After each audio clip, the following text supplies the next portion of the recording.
Agnès Filleul, je suis directrice adjointe d'un ITEP qui fonctionne sous forme de dispositif avec de l'internat, du semi-internat et de accueille 66 enfants. On s'est posé une première question, c'est dit en fait, quelles compétences pour les dirigeants déjà?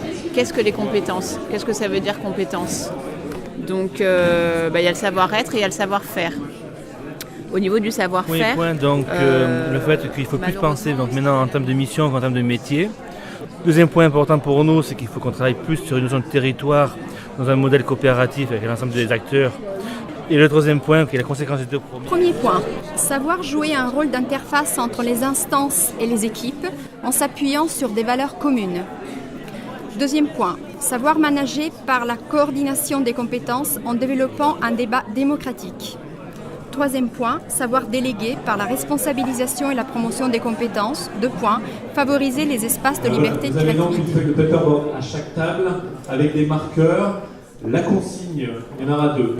Alors pour nous, le dirigeant dans 10 ans, il est au centre d'une grande toile qui balaye 5 grandes thématiques.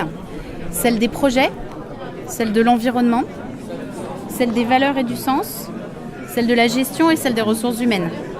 Et quand il agit dans 10 ans, par exemple sur les projets, il vit dans un univers très décentralisé et donc doit être apte à coordonner des équipes à géométrie variable avec une vision prospective.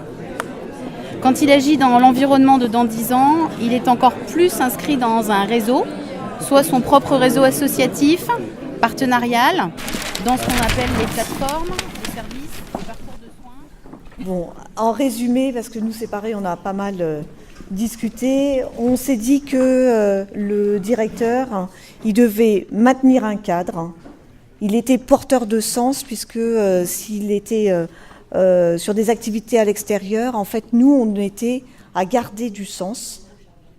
Le lieu ressources, puisqu'il va chercher des ressources à l'extérieur. Première idée sur cette question-là, c'est notre capacité à accepter la remise en question des schémas classiques de direction. Deuxième idée, l'impact de l'ego du dirigeant.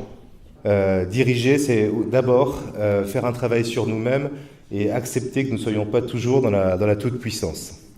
Et troisième idée, instauration d'une fonction stratégique au service du sens